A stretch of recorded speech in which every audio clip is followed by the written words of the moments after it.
Everybody, today I wanted to have a look at my games collection for the Nintendo Game Boy. How this works, basically I go through each game I own, tell you a little bit about it, and tell you if I think it's worth playing or not. I've done this for multiple other systems, today it's a turn of the Game Boy. So, without further ado, let's get on with it. So first up we got Super Mario Land. I thought I'd start with the Mario games first, this being a Nintendo system. This is obviously 2D platformer, launch title for a system. Really one of the first proper Mario games you could actually play on the go. Really good little title this. Can be a little bit basic compared to the later games, but it's still a good time. It's a little bit short side as well, but never mind, still a good game. And that was followed up by Super Mario Land 2 for 6 golden coins. This one, I would say, is a far superior game. A lot longer than the original, looks nicer as well, has battery backup so you don't have to play it all at once. Also has sort of a map area, sort of like Super Mario World on the Super Nintendo. Yeah, great little title, this one. Also, the very first appearance of Wario in this title as a baddie as well. So yeah, great little game. Probably say this is probably my favourite game on the original Game Boy.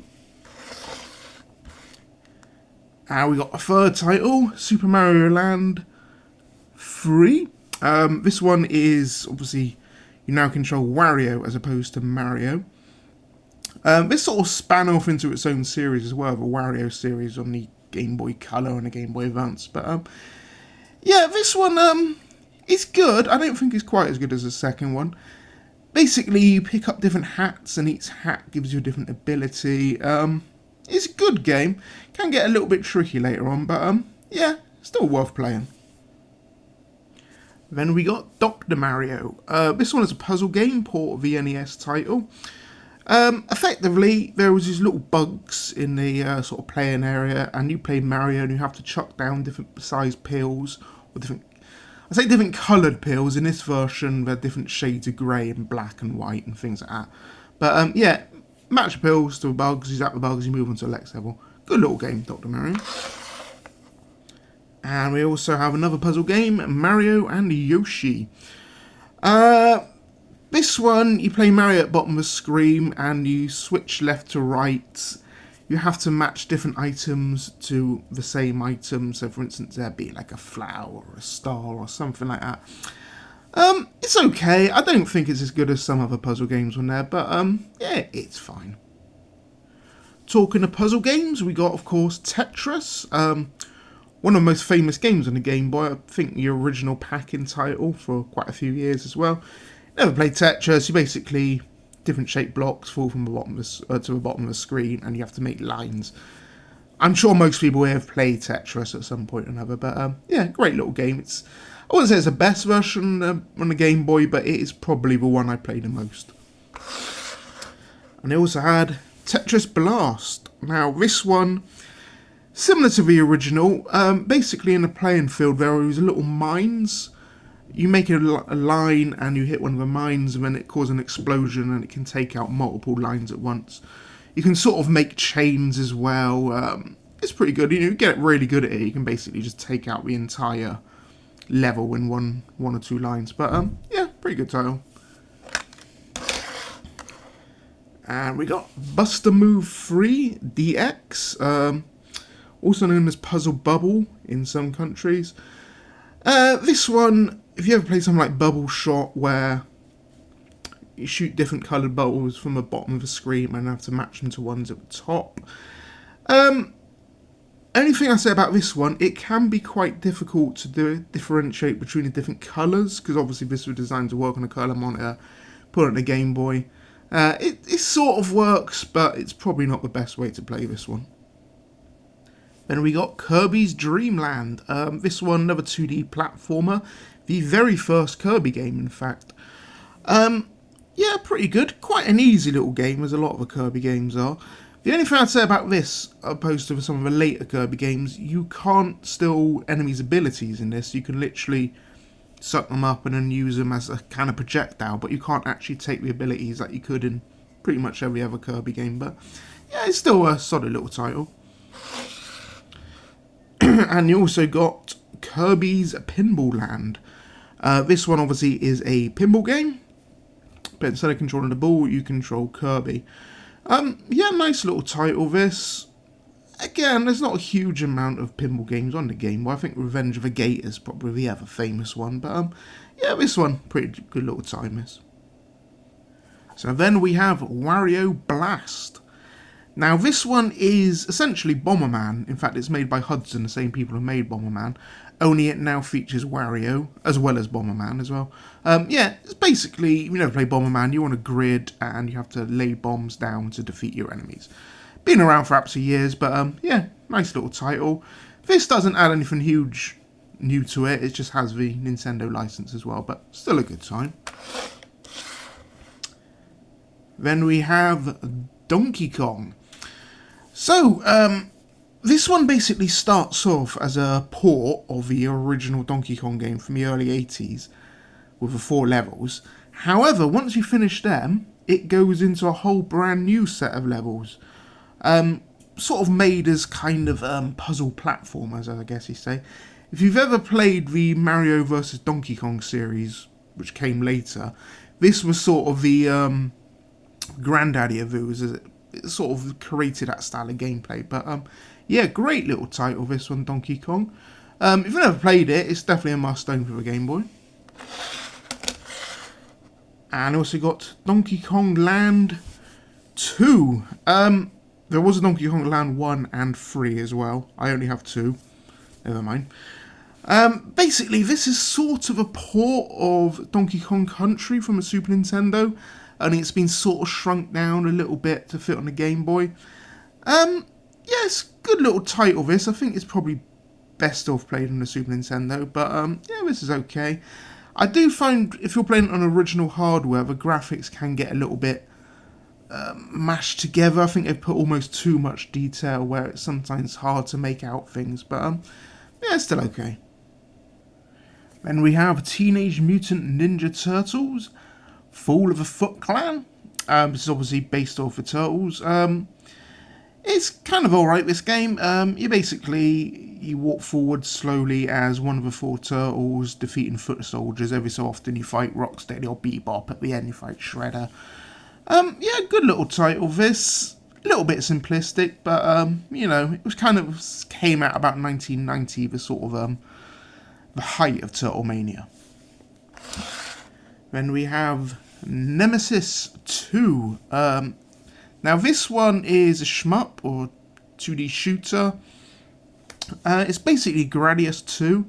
However, I have the Japanese version of this. For who's unaware, the Game Boy is completely region free, so you can play Japanese, American, European. It's all completely open. But yeah, this one's alright. Can get a little bit tricky seeing the bullets on screen, plus it's one-hit kills, which can make it a little bit tricky to play, but yeah, still alright. And now we have T2, the arcade game. So, this is obviously based on Midway's Terminator 2 arcade game, the light gun game, which itself was based on the James Cameron movie of the same name. I quite like the arcade version of this, and even like the Super Nintendo and Mega Drive versions are alright. This Game Boy port is pretty terrible, to be honest with you. I think it's just a stretch to get a game like this on the Game Boy. Problem here, you literally just take damage all the time. You can barely even see what's going on. It just doesn't look anything like the arcade title at all. But yeah, I think it's just a bit of a stretch to fit this game on the Game Boy. I say as well, for some reason, this Game Boy cartridge seems absolutely filthy compared to the other ones. But yeah, never mind. Now we got Mortal Kombat 2. There was also a Mortal Kombat 1 and 3 on the Game Boy as well. So this is obviously a port of the extremely popular Midway arcade game. As ports go, it's missing a few of the characters, it's missing a few of the stages. Obviously the graphics have taken quite a substantial hit. However, said all that, I still quite like this port. It still sort of captures the feeling of Mortal Kombat. You're never going to get a one-to-one port, obviously, but it sort of captures the essence. Like a lot of the moves and a lot of fatalities still seem to work on this one. So yeah, I think this is as good as Mortal Kombat 2 was ever going to get on the Game Boy. In a similar vein, we have a Primal Rage. Played Primal Rage is sort of similar to Mortal Kombat, except it's basically dinosaurs fighting each other. Nice little, neat little concept.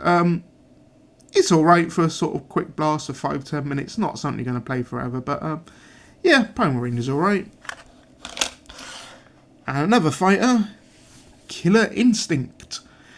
Now, Killer Instinct started off on the arcade, when it got ported to the Super Nintendo.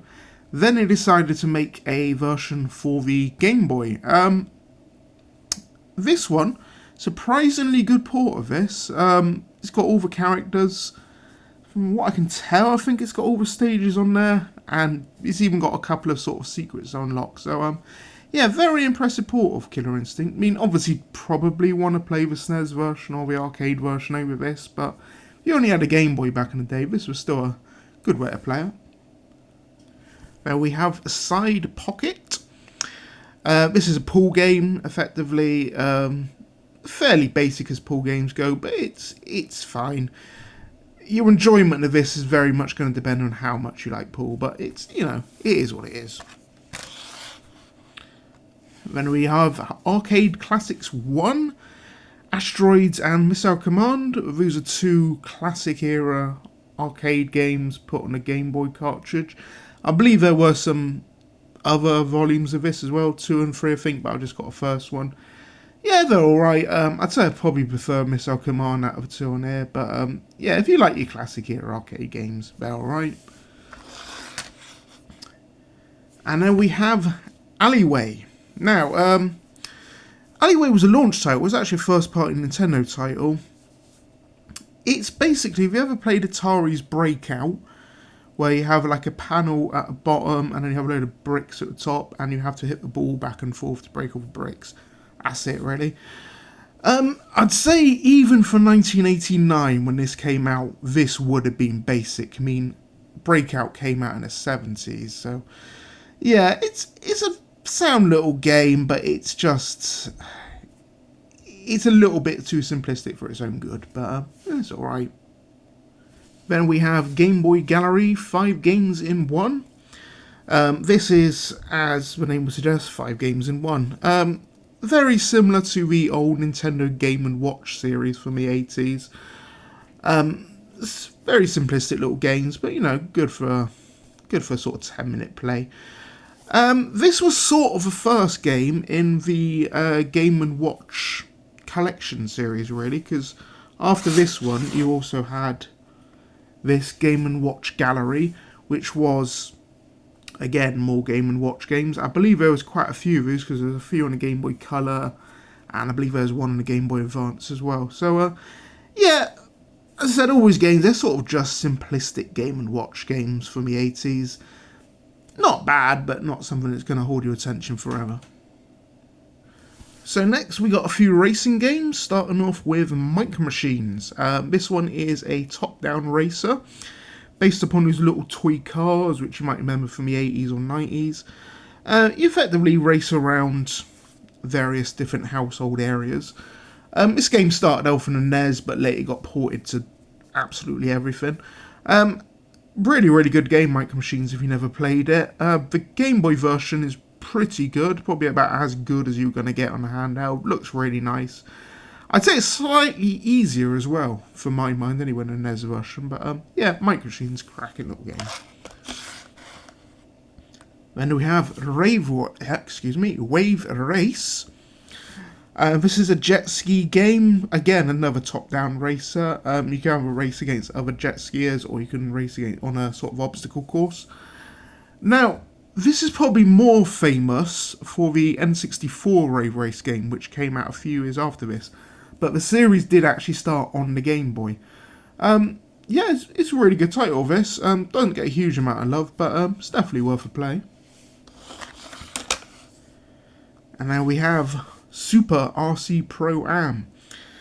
This is sort of a port of RC Pro-Am from the NES. It's kind of isometric racing game, and you're racing little radio-controlled cars or trucks along various different courses. You can pick up little bonuses on a track as well to make you faster or to give you nitruses and things like that. Yeah, great little game, Marsupilami, if you've ever played it. But, yeah, good port as well. So here's F1 Race. This is slightly generic Formula 1 game. It's okay. It does support up to 4 players, because I think there was a version of this game which came with a 4-player multi-tap. Yeah, it's alright. Quite basic. My biggest problem with this game is in order to get to the next track, you have to finish first every single time. And this is easier said than done, because you basically, some races, you've got to effectively have a perfect lap each time. Yeah, it's just, I think they've made this a little bit too difficult for its own good, but, you know, it's alright. Then we have what I think is a better Formula 1 game, is Nigel Mansell's World Championship Racing. For those outside of UK, Nigel Mansell was a Formula 1 driver from Britain who was quite popular in the sort of the 80s and 90s. Yeah, this one has a lot more tracks than the other one. You have actual licensed cars as well, and licensed drivers, so yeah, good little title, this one. I believe this was also on like a Super Nintendo as well, but yeah, good old Nigel. And then we have Race Days. So this one, you've got 2 games in one. One is a top-down racer, and the other one is a sort of more traditional behind-the-car racer. Neither of them are that good, if I'm honest. I think what's happened here is they've made 2 fairly mediocre games and decided to stick them both on one cartridge for a bit of better value. Yeah, this is probably one it's probably best to avoid. So I thought I'd finish off with a few sports titles, starting with tennis. Fairly generic tennis game. I believe it was a launch title. A little bit basic, but it's fine. I will mention as well, as you can see there, you have Mario in this game as the umpire. And a similar vein, we have golf. Again, simplistic, generic golf game, but this time it features Mario as your golfer of choice. Yeah, it's alright. I think it only has 2 courses in it, but, you know, it's not too bad. I believe there was another one of those in this series for baseball, but I'm not sure that ever released in the UK. I don't know, but it's probably out there somewhere. And we have Nintendo World Cup. This is a football game or soccer game. Originally started life on a NES and then got ported over to a Game Boy. Quite a fun little title, this. Most of the players are kind of quite large. It goes for sort of more of a sort of cartoony, sort of doesn't take itself too seriously sort of football game. But yeah, it's definitely worth a play. The only thing I say, it can be quite easy to score in this game. Like, you quite often have games ending in double figures because, yeah, you can pretty much shoot anywhere in the box and it goes in. And finally, we have the slightly generically titled Soccer. Again, this is another football game or soccer game. Kind of based on the title Striker from the Super Nintendo. This one does actually feature real players, features national teams. Problem with this one, it kind of goes for a bit more of a simulation, but I don't think it really works that well on the Game Boy, if I'm honest. Like, often on a pitch, things can get a bit blurry and a bit crowded if you're using it on an actual Game Boy. Yeah, it's not great. I'd probably stick with Nintendo World Cup, if I'm honest. So, there you go. That was my Game Boy collection. I may well do a follow-up on this at some point, because I've got quite a few Game Boy Color games and quite a few Game Boy Advance games as well. But as I said, this one is just going to be the original model. Anyways, thank you very much for watching. Hopefully I'll see you next time, and goodbye.